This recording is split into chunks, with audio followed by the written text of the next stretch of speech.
In WooImage, we have two types.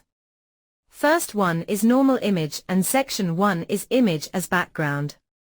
In image background, you can set image on column.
Thank you for watching.